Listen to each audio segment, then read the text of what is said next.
Là, c'est la parole d'un musulman. Un apostat, c'est quoi? Ok. Au fait, un apostat, c'est tout court un musulman qui quitte. Un apostat musulman, c'est un musulman qui a quitté l'islam. Parce que moi aussi, au début, ça m'a vraiment choqué. Alors, comment pas? Parce que je me suis posé la question. C'est moi qui est le meilleur ou bien c'est le prophète qui est le meilleur en islam, au fait, connu. Donc, c'est-à-dire, si le prophète a dit il faut tuer l'apostat, toi, tu dis il ne faut pas tuer. Donc, c'est comme si tu es en train de dire moi, je suis plus gentil que le prophète, moi, je suis plus moral que le prophète, moi, je suis plus. Voilà, etc. Donc, voilà, en posant ces questions, je me suis rendu compte soit je dois quitter l'islam, ou soit je vais suivre le prophète. Il n'y a pas un troisième chemin, au fait. Connais. Soit, si tu es calife, tu vas l'exécuter, soit tu vas quitter l'islam. Dans ce cas, toi aussi, tu vas devenir un apostat et on va aussi te tuer. Donc, c'est simple dans ça. Comment on doit le tuer? C'est la lapidation? On doit le brûler? C'est comment? Non. On va tout simplement lui couper la tête, c'est-à-dire avec l'épée. On va présenter devant un public comme ça. Voici monsieur tel, fils de tel. Il a quitté l'islam. Et voici, il est de bon moraux, etc. Et on va lui couper la tête avec l'épée. Comme ça, les autres seront témoins. Et gare à celui qui va encore le suivre. Donc, c'était ça, en fait. Et du coup, si ta mère est l'apostasie, tu t'opposes à Mohamed ou, alhamdoulilah, tu laisses la peine s'appliquer? Ça me ferait extrêmement mal. Ça, c'est clair et net et précis. Mais tu te soumets. Il faut se soumettre. Mais il n'y a pas de... Ok, donc l'hadith, il est authentique. Maintenant, il te pose la question. Qu'est-ce que ton prophète a dit concernant le sort de l'apostat en islam? Il a dit, quiconque change de religion, tuez-le. Quiconque change de religion, tuez-le. Est-ce que si ta mère apostasie et qu'elle t'invite dans sa nouvelle religion, tu la tues selon ce que maman dit ou tu la laisses? Je la tue. Tu la tues pourquoi? Parce qu'elle a quitté la religion. C'est ce que le Coran m'a recommandé. C'est ce que Dieu a recommandé. Maintenant, si tu tues ta mère, est-ce que tu auras une autre mère? Non. Maintenant, tu vas faire comment pour avoir une autre mère? Puisque tu seras seul. Tu ne seras pas triste. Je suis avec mon Dieu. Maintenant, quelle est la récompense qu'il te donne parce que tu as tué ta mère parce qu'elle a quitté l'islam? Le paradis, c'est ce qu'il a dit. Celui qui quitte la religion, tué là, c'est le paradis. Maintenant, si toi qui... C'est ça on appelle djihad. Donc, tu es capable de tuer ton propre enfant. Si tu as un enfant unique qui quitte l'islam, elle devient chrétien. Tu la tues? C'est déjà jamais vu. Même ceux qui ne sont pas les musulmans tuent leurs enfants. Non, je te demande, toi. Je ne veux pas pour les autres. Si ton enfant devient chrétien, tu la tues? Mon enfant ne peut même pas devenir chrétien. Lui-même, au cas où c'est arrivé. Je le tue. Tu n'auras pas pitié? Pitié de quoi? C'est ce que la religion a dit. Qui dit pitié? Mais quand tu regardes le commandement de tuer, est-ce que c'est un bon commandement? Tuer quelqu'un, c'est un bon commandement. Si ce n'est pas un bon commandement, c'est Dieu qui m'a créé. Il ne peut pas me dire de le faire. Il y a la sunna et puis il y a le Coran. Donc, moi, Mahamat, ma première question, je vais te poser. C'est quoi le sort de l'apostat en islam? Tu crois en la sunna, non? Oui. Tu crois en la sunna de ton prophète? Ok. Un homme qui apostasie, c'est-à-dire quelqu'un qui est musulman, qui sort de l'islam, c'est quoi son sort? C'est la mort. Ok, donc tu confirmes devant tout le monde que un musulman qui apostasie, son sort c'est la mort. Quand il rentre dans l'islam, tu ne sors plus. Bon, quand tu rentres dans l'islam et que tu sors, c'était la mort. Monsieur Mahamat, donc tu veux nous dire ici, présent, devant Justine, bien sûr, qui est là, qui véritablement cherche aussi sa voie actuellement, tu veux lui dire que si jamais elle fait l'erreur de rentrer en islam et que plus tard elle découvre que non, elle a choisi un mauvais chemin et qu'elle tourne le dos, c'est la mort, c'est ça? Oui, exactement, c'est ça. C'était ça la condition de l'islam, honnêtement oui. Oui. Est-ce que en islam on tue les apostats? La personne n'est pas folle, la personne est pubère. Est-ce qu'on tue les apostats? Le Coran le confirme, l'hadith le confirme, oui. Le Coran le confirme, l'hadith le confirme, oui. Après Mahomet, ceux qui changent les religions, c'est-à-dire il était musulman, il devient peut-être athée ou quelque chose d'autre. Mahomet dit que la solution, il faut les tuer parce qu'ils ont quitté l'islam. Vous êtes d'accord avec ça? Je suis d'accord avec ça. Vous êtes d'accord avec quoi? Je suis d'accord que celui qui change de religion, qui sort de la religion musulmane, on doit le tuer. C'est la loi. Maintenant, pourquoi on doit le tuer? Pourquoi on le tue? Oui. Oui. Bah parce qu'il avait changé de religion. Il a trahi l'islam. Comme on dit en arabe, c'est un munafiqoun, c'est un hypocrite. Okay. Attends, mobilité, ta mère apostasia devient chrétienne. Tu es capable de tuer ta mère? La loi, elle autorise, la charia, elle autorise. Moi, je suis pas dans un pays où on applique la charia. Si vous êtes si on se trouve dans un pays où la charia est juste, normalement, on doit la tuer. Donc, si tu es, par exemple, si ta mère apostasie, en Arabie Saoudite, par exemple, tu tues ta mère, c'est ça? Exactement.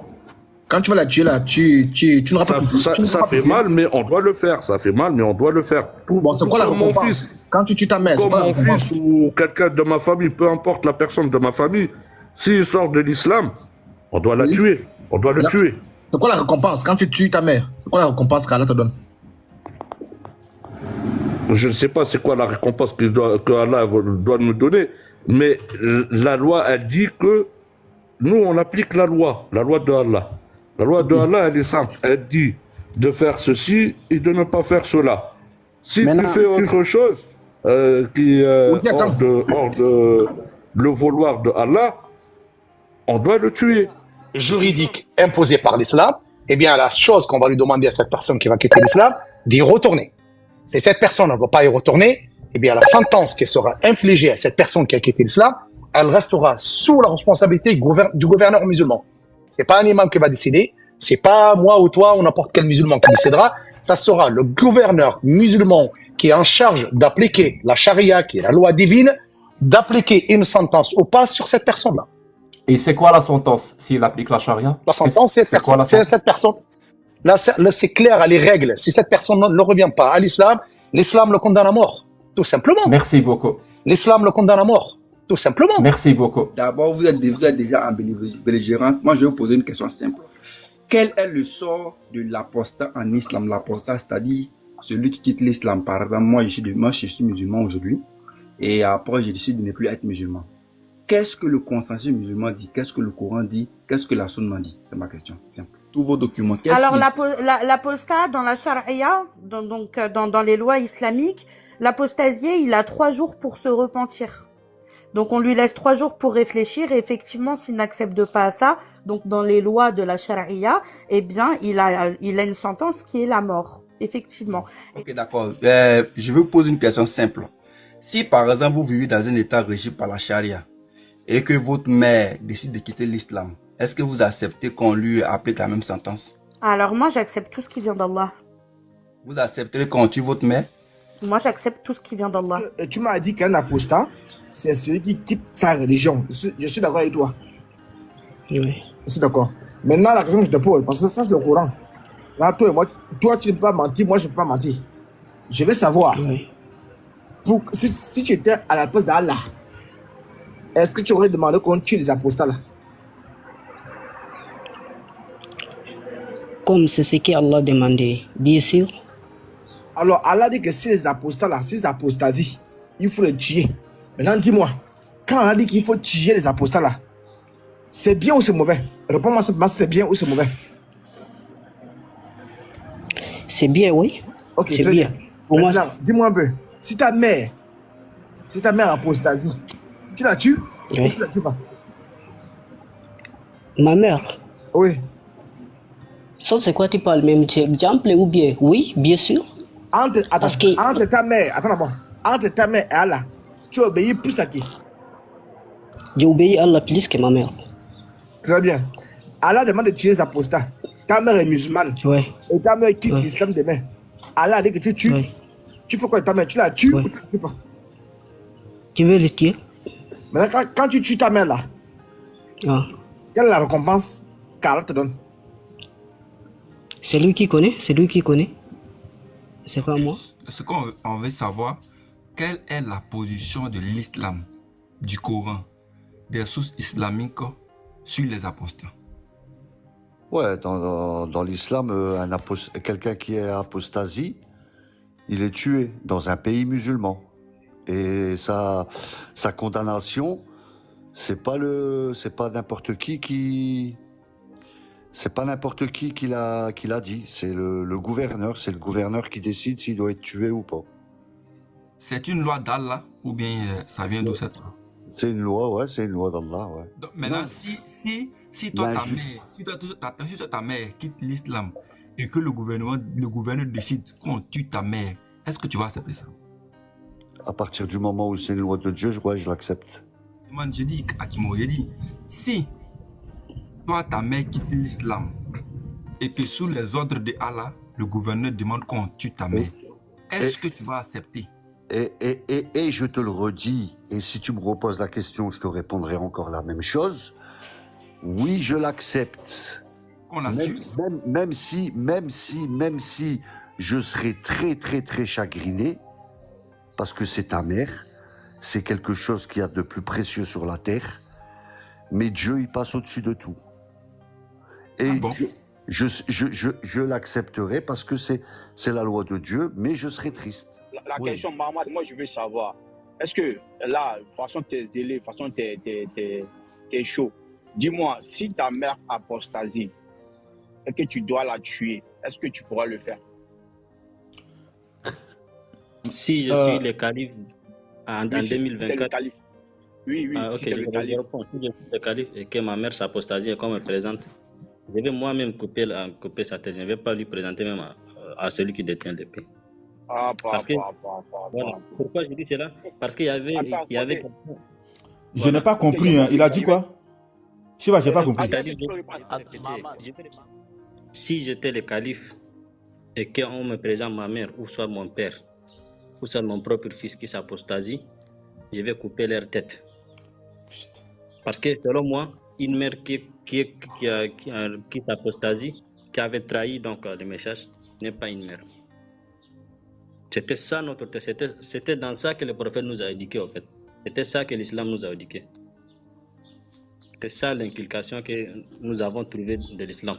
On nous a appris qu'il ne faut jamais prendre comme allié un apostat, même si c'était une mère, ou comment appeler ça, et un père. Ça c'est clair. Il y avait même un compagnon du prophète qui s'appelle Abu Ubaïda Amir ibn Jarrah. Pendant le djihad, quand son père était dans le camp des mécréants, ils se sont rencontrés au fait. Il l'a combattu jusqu'à ce qu'il lui a coupé la tête. Parce que entre la vérité et les mensonges, si votre parent se positionne dans l'autre camp, vous pouvez lui couper la tête direct et vous gagnez le paradis. Inch'Allah. D'abord, mon frère, avant de parler dans la Bible, là, est-ce qu'on tue l'apostat en islam? Oui, bien sûr. Oui, bien sûr. Merci beaucoup. C'est mieux d'avoir une mère qui est chrétienne, une mère qui est juive, une mère d'ailleurs qui n'est pas musulmane, bref, et d'avoir une mère apostat. Parce que c'est libre. Donc voilà, sur ça, je voulais se baser sur une chose. Je voudrais conseiller à chaque personne de ne pas se précipiter pour se convertir en islam. Parce que même quand vous voulez utiliser un téléphone, il y avait des conditions qu'il faut accepter. Donc il faut lire. Donc je disais, si ma mère, si je ne veux pas perdre le temps, si ma mère s'apostasie, je vais l'exécuter. À tous les chrétiens, à tous les non-musulmans, avant de se convertir, il faut d'abord très bien voir le contenu de l'islam, se convaincre et se convertir en autre. Comme ça, vous serez en paix. Mais quand vous entrez en islam brusquement comme ça, et que vous trouvez certains trucs qui vous choquent, ça serait grave. Ça, c'est le premier point que j'aimerais chuter. Ok. J'aimerais aussi dire, comment appeler ça, à tous les musulmans et à connaître en leur tête, que quel que soit ce que vous faites, vous n'allez jamais trouver une position qui dépasse le prophète en islam.